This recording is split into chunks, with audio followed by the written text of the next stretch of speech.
Bonjour à tous, est-ce que vous m'entendez bien? Anthony Virapin, je suis en charge des équipes startup chez Microsoft, c'est ce dont on va parler tout de suite avec nos invités que j'appellerai dans quelques minutes. L'idée vraiment de cette session, c'est de vous expliquer ce qu'on fait avec les startups de manière très concrète. Il y a plusieurs choses, effectivement, vous allez voir, on fait beaucoup de choses avec elles, et l'idée vraiment de Microsoft avec les startups, c'est de construire des partenariats. Et des partenariats également dans la durée. Vous avez ici un éventail des possibilités.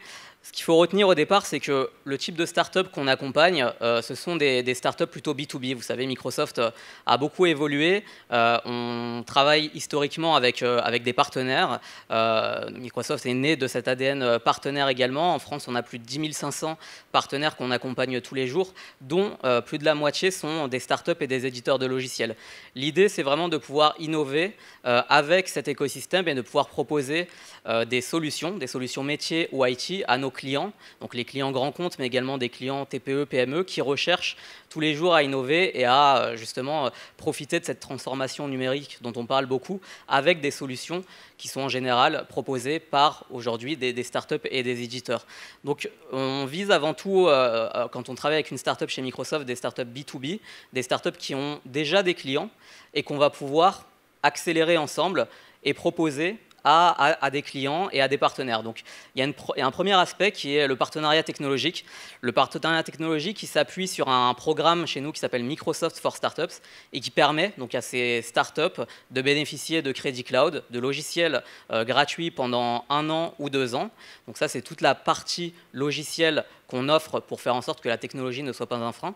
Et on a des équipes qui accompagnent justement pour bien utiliser ces technologies-là. On a des cloud architectes, des business développeurs qui sont là pour aider sur les aspects vraiment partenariales à monter dès le départ une proposition de valeur, à monter sur la base des technologies Microsoft une offre qui va être ensuite proposée aux clients. Et ça, c'est le deuxième aspect qui est justement ce partenariat business, qui est qu'aujourd'hui, on travaille avec tous les comptes du CAC 40, SBF 120 jusqu'au TPE, PME, et toutes nos forces commerciales travaillent avec l'écosystème de partenaires. Donc ça, c'est quelque chose qui est très important aussi dans la manière dont on fait des partenariats avec ces startups, c'est vraiment de pouvoir aider technologiquement et sur le business, sur ce qu'on appelle le co-selling ou la co-commercialisation de vos solutions auprès des clients.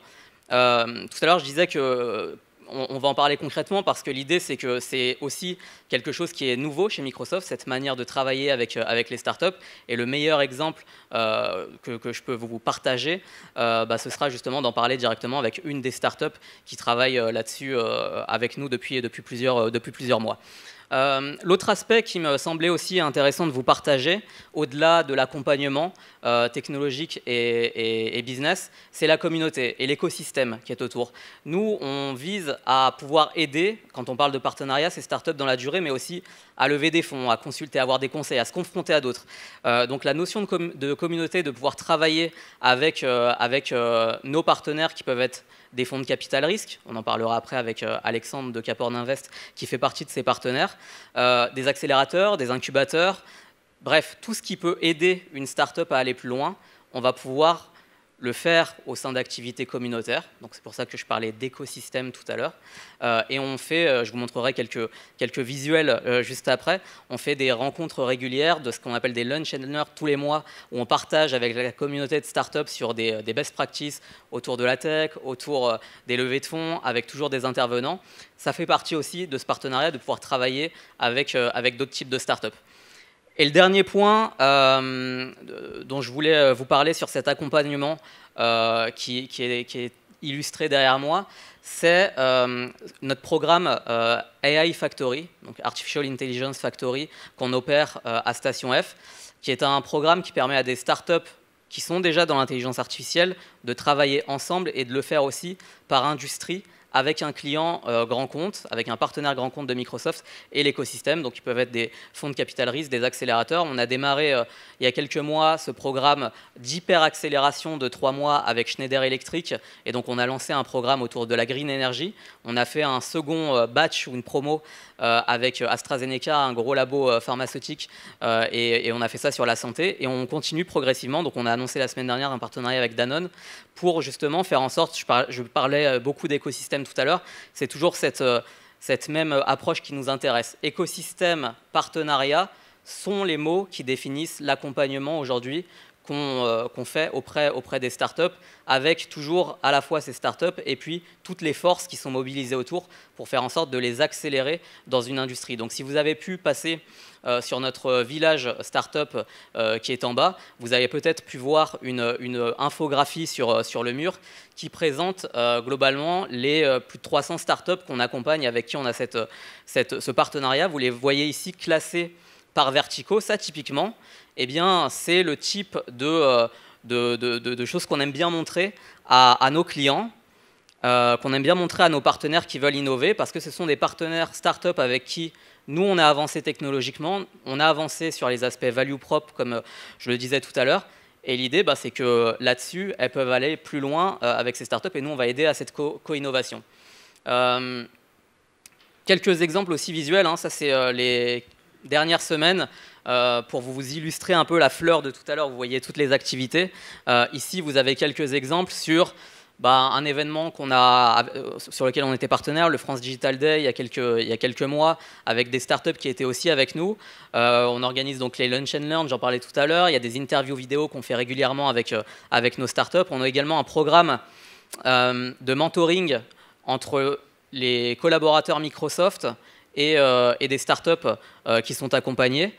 L'idée, c'est vraiment de pouvoir donner la possibilité aux startups d'avoir un mentor parrain, marraine chez Microsoft qui va pouvoir l'aider, en plus de l'accompagnement que vous avez vu tout à l'heure, sur d'autres aspects.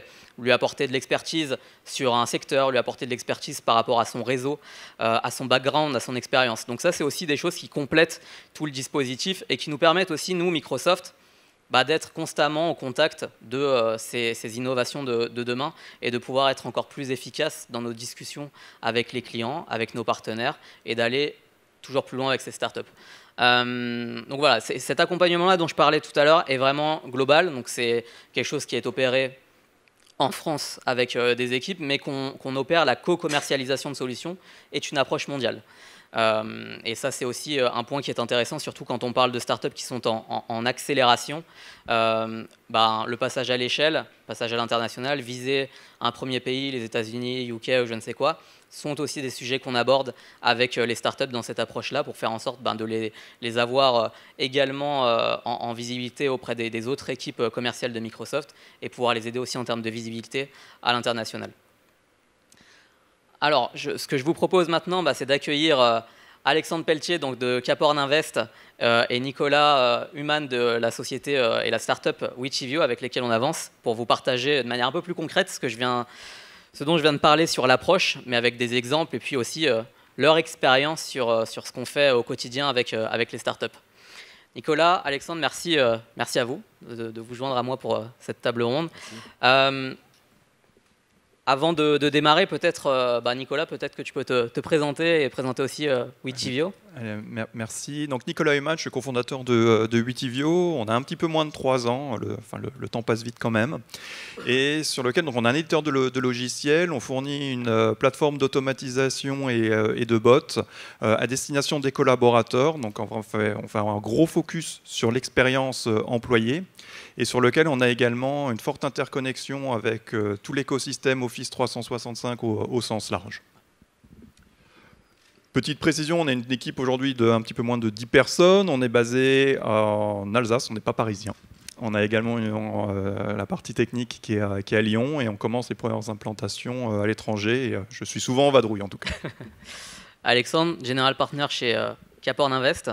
Tu peux nous en dire un peu plus? Oui, alors bonjour, on est Caporn, donc on a un fonds de capital risque. On investit majoritairement en série A, des tickets initiaux de 2 à 5 millions sur des tours de 2 à 20, en syndiquant d'autres fonds, ce qu'on aime bien faire, notamment avec des étrangers. On investit exclusivement en B2B parce que c'est là-dessus qu'on est bon, enfin qu'on pense pouvoir être bon et surtout pouvoir apporter de la valeur. Et on a un portefeuille aujourd'hui d'une trentaine de sociétés sur 180 millions d'euros sous gestion. Et vous existez depuis combien de temps? On a été créé en 2011, donc premier fonds de 50 millions, et puis on a levé un deuxième fonds en 2016 de 130 millions. Et là, je suis sur la route, comme beaucoup de startups que je rencontre tous les jours, à lever des fonds pour lever mon troisième fonds de 150 millions. Ok, des bonnes nouvelles.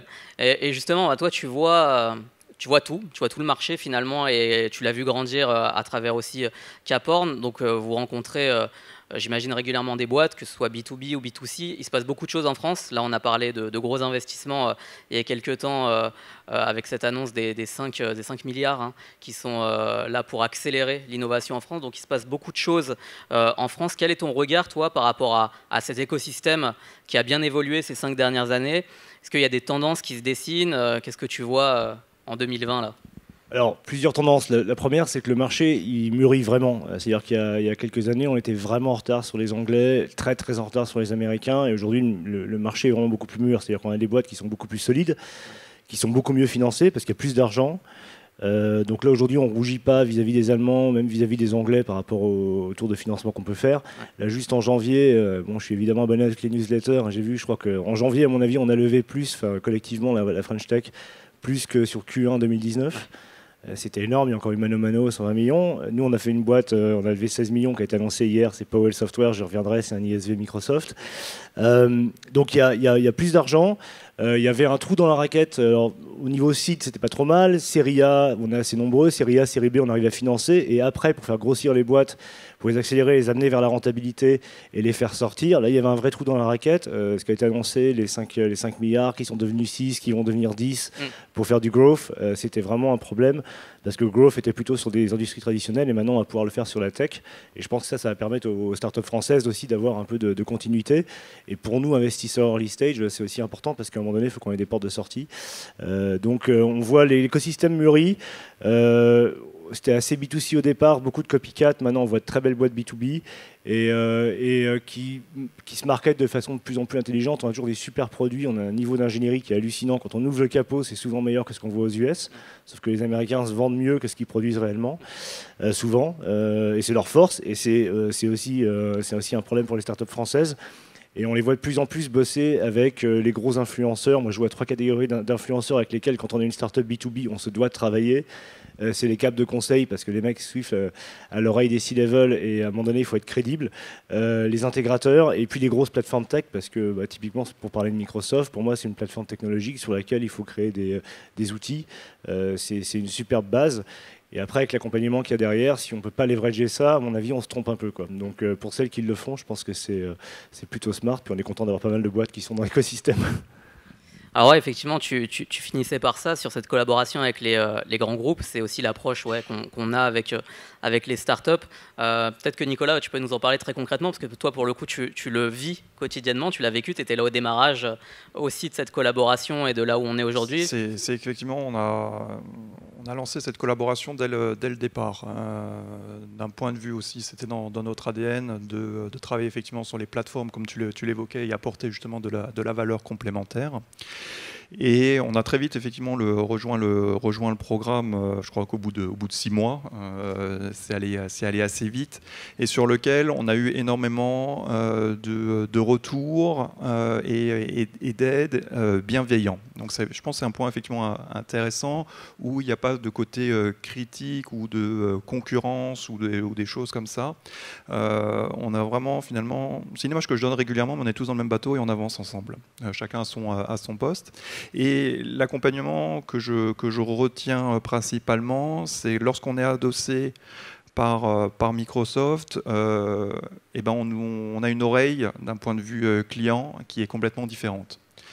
Ça apporte énormément de crédibilité, de valeur, et qui nous permet justement de toucher tous les marchés et vraiment d'avancer.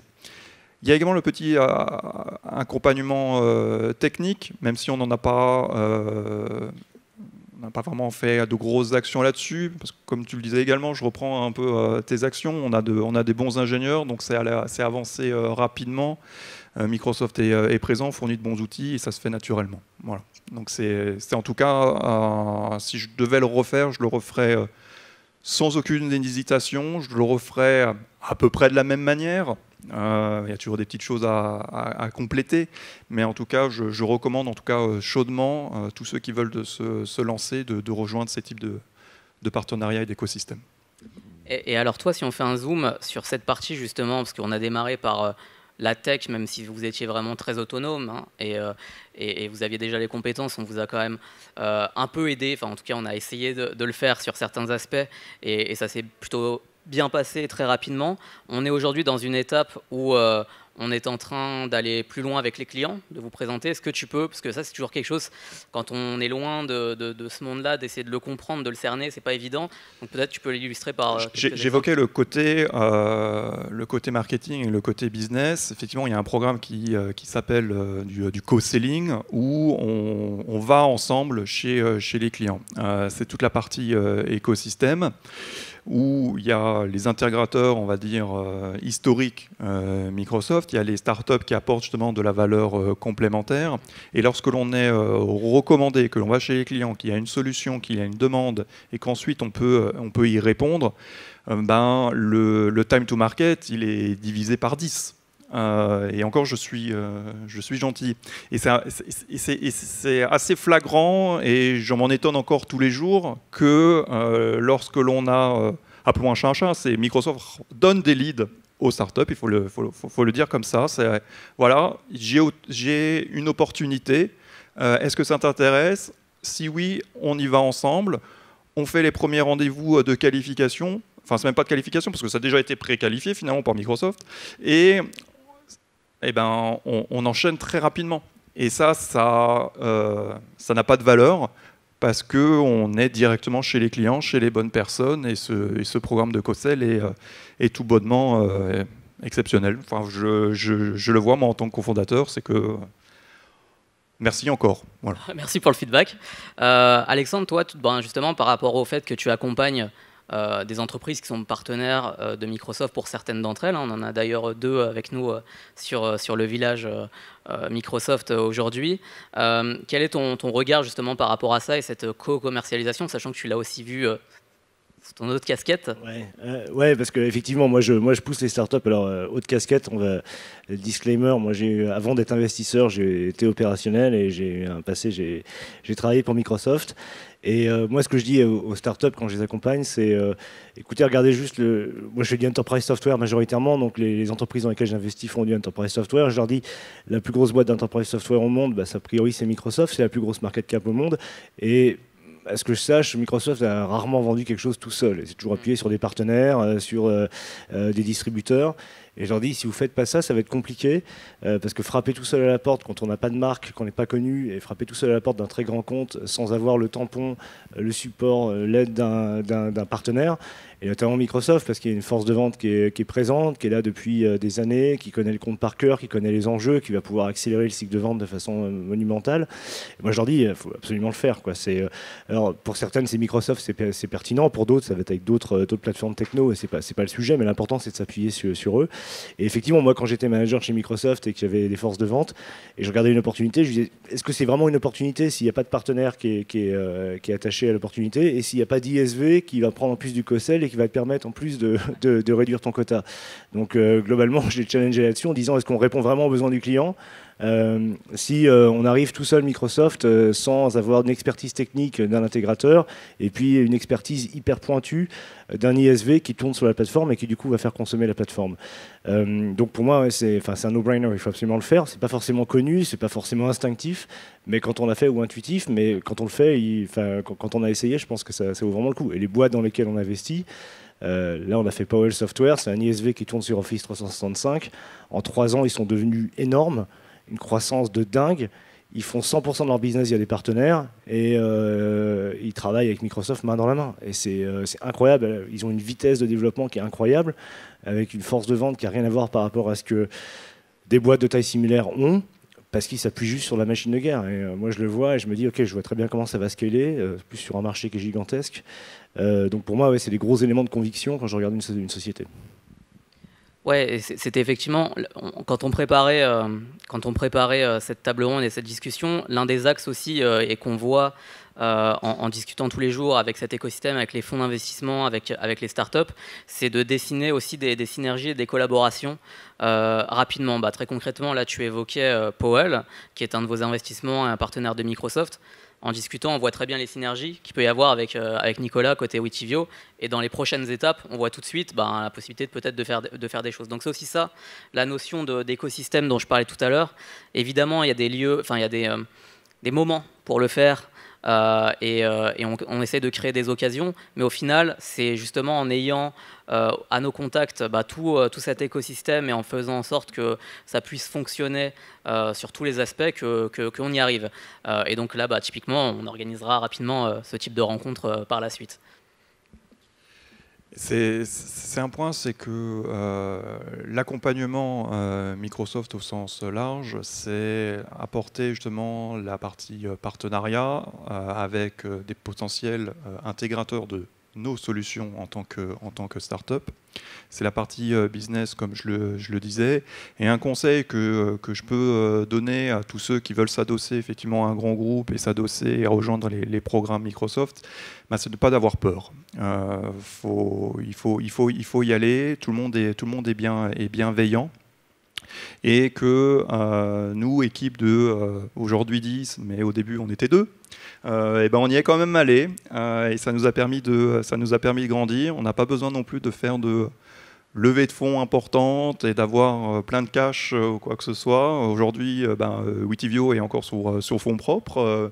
On est chez les clients, on est présent, et il faut y aller, il ne faut pas avoir peur. C'est vraiment le credo, go, il faut y aller. Et Alexandre, un conseil aussi peut-être que toi tu pourrais partager aux startups, un ou plusieurs, hein. Ouais, plusieurs, ouais. Je pense que un conseil générique que je donne toujours aux startups, c'est travailler bien votre marketing et votre go-to-market, parce que c'est jamais. Enfin, moi j'ai une thèse qui est c'est jamais la meilleure tech qui gagne. Et on a vu plein de solutions techniques qui étaient géniales et qui n'ont jamais décollé parce qu'elles étaient mal marketées, il n'y avait pas les bons canaux de distribution, les bons canaux de vente, les bons partenariats. Et finalement, si le marché ne le trouve pas, il n'achètera pas. Alors que des fois, le marché achète des trucs qui sont bien moins bien, mais c'est juste que c'est présent, c'est disponible. Et ça, c'est valable en B2B autant qu'en B2C. Donc ça, c'est vraiment un truc qu'il faut soigner. Et soigner ces partenariats. Moi, je suis effaré des fois quand je pose la question quand je rencontre des sociétés et que je leur demande sur quel partenaire tu t'appuies parce que tu vas taper le CAC 40, c'est vachement intéressant, mais avec quel partenaire tu fais ça? J'y vais tout seul. J'ai du mal à acheter ça parce que je connais pas de boîte techno qui arrive à faire, et même très très grosse, même Microsoft n'arrive pas à gagner des gros deals si ça ne peut pas sur des partenaires. Donc ça me paraît quand même difficile. Donc il faut soigner ça, il faut avoir des gens dédiés à ça, qui connaissent ça. La vente grand compte, ça se fait, ça chasse en meute. Il faut vraiment connaître le client, il faut avoir des relations au sein du client. Et pour une start-up qui a 2, 3, 4, même jusqu'à 10 commerciaux, aller s'adresser à tout le CAC 40, c'est hyper compliqué. On ne peut pas connaître quand il y a des Accenture ou des Microsoft qui ont 10 commerciaux sur un seul compte. C'est juste impossible de rivaliser. Et donc s'appuyer sur ces connaissances-là, ces gens-là, c'est juste essentiel. Et pareil sur les partenariats techno. Alors moi je parle jamais des GAFA parce que quand je fais du B2B je parle des GAMISO, donc j'inclus avec Microsoft c'est le M, mais Google, AWS, IBM, Salesforce, SAP, Oracle et consorts, parce que ça dépend de ce qu'on fait finalement. Mais globalement il faut s'appuyer sur ces gens-là parce qu'eux ont l'accès au marché et la reconnaissance du marché. L'acheteur d'un grand compte, quand c'est le CIO, il y a ce truc qui dit « You don't get fired for choosing IBM ». Clairement, à un moment donné, c'est si j'ai le tampon des grands acteurs, et puis c'est pas seulement la plateforme tech, mais c'est aussi l'intégrateur, mais c'est aussi le cabinet de conseil en qui moi, décideur, j'ai confiance et qui mettent le tampon sur cette start-up, globalement, ça va peut-être mieux passer. Donc ça, c'est important. Et donc, quand on choisit aussi un partenaire technologique, finalement, parmi ces gens-là, il faut se poser la question, c'est pas seulement... J'entends beaucoup de startups qui me disent « Ouais, mais là, j'ai des crédits, c'est gratuit, tout ça ». Ça dépasse largement ça, parce que les crédits sur les plateformes, c'est une chose. Après, c'est quel accompagnement je vais avoir réellement et quelle crédibilité a cet acteur vis-à-vis de ma cible. Et la cible peut être différente d'une start-up à l'autre, mais c'est vraiment la question qu'il faut se poser, c'est quel partenaire techno, quel intégrateur, quel partenaire de conseil est crédible vis-à-vis de ma cible et avec qui est-ce que je vais m'atteler pour le faire.